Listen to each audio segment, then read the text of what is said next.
네, 경제 속 시간입니다. 이성일 선임기자 나왔습니다. 어제 이 시간에 삼성전자 실적 얘기했었는데 실적 발표 나왔는데 삼성전자 또 LG전자도 아주 최고 실적을 거둔 것 같던데요. 네. 예. 어제 발표한 게 지난 석 달간 올 들어서의 성적인데요.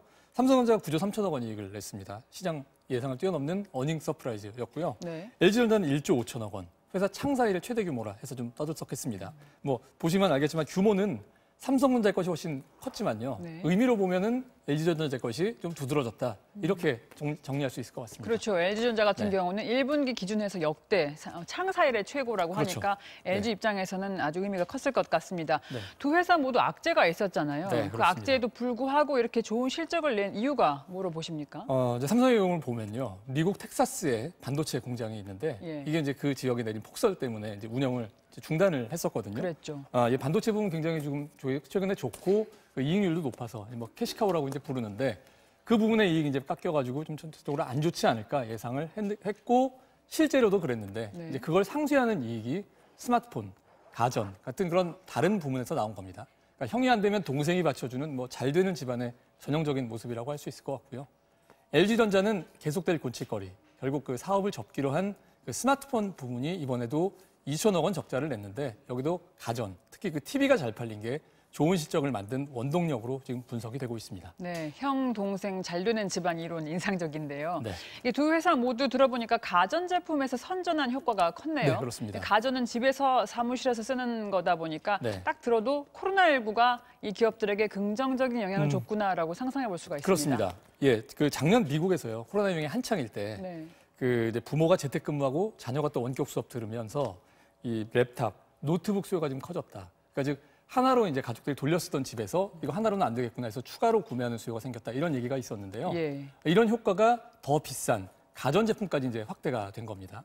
집콕이란 말처럼 이렇게 집에 있는 시간이 늘어나면서 TV도 많이 보고 또 주방에 있는 전자제품 사용도 이제 늘어나니까 가정마다 오래된 제품을 좀 한번 바꾸자. 이런 얘기가 이제 많이 나왔다는 거고요. 그런데 이제 우리나라의 이제 업체들 같은 경우에는 상대적으로 가격이 비싼 제품들을 많이 팔고 있거든요. 근데 이게 이제 덕을 본 것은 재난지원금, 뭐 실직수당 같은 그러니까 현금으로 돈을 받은 사람들이 이제 많아졌던 거고 이걸 이제 다른 데 쓸 마땅한 사용처가 없는 상황에서 가전제품 또 뭐 가구 같은 이제 비싼 내구재를 이제 사게 됐다 이런 겁니다. 이제 특히 이제 비대면 상거래로 이제 이 제품들을 사면서 브랜드에 의존하는 소비자가 늘어난 것. 그래서 이제 고가 브랜드인 우리 업체들이 조금 더 이제 혜택을 받다 이런 얘기입니다. 사실 그 오래 쓰지만 값이 많이 나가는 이 내구재 소비재 이런 거는 이제 경기가 안 좋을 때 사는 게 사실은 좀 이상한 일인데요.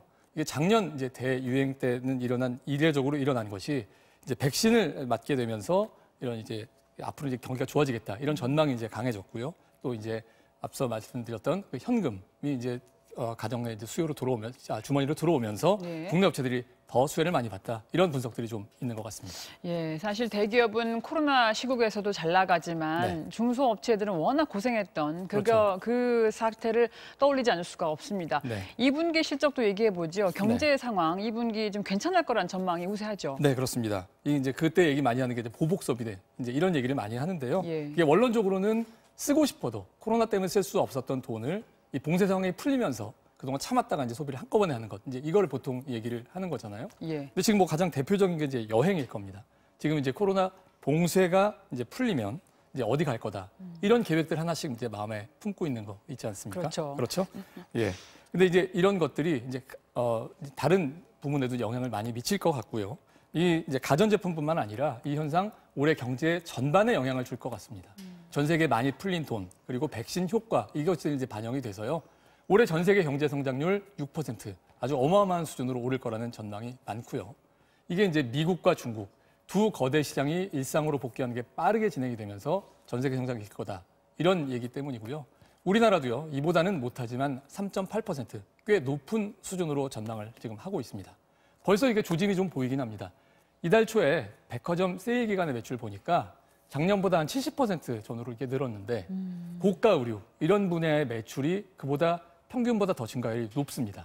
이건 이제 일상으로 이제 부문을 복귀하면서 회복되는 경제 부문들 계속 이제 늘어나겠지만 회복 속도, 폭이 부문마다 좀 크게 차이가 나지 않을까 하는 것들을 좀 예측하게 해주는 부분이고요. 이게 앞으로 이제 경제 운영을 할 때 좀 유념해야 될 그런 부분이 아닐까 싶습니다. 예, 말씀하신 대로 복귀가 빠른 부분이 있을 것이고 네. 더딘 부분이 있을 텐데 경제라는 게 밑에서부터 이렇게 받치고 올라와야 건강해지는 것이기 때문에 네. 이렇게 취약한 부분에 대한 대비와 준비 있어야 할 것 같습니다. 네, 그렇습니다. 네, 오늘 말씀 잘 들었습니다. 네.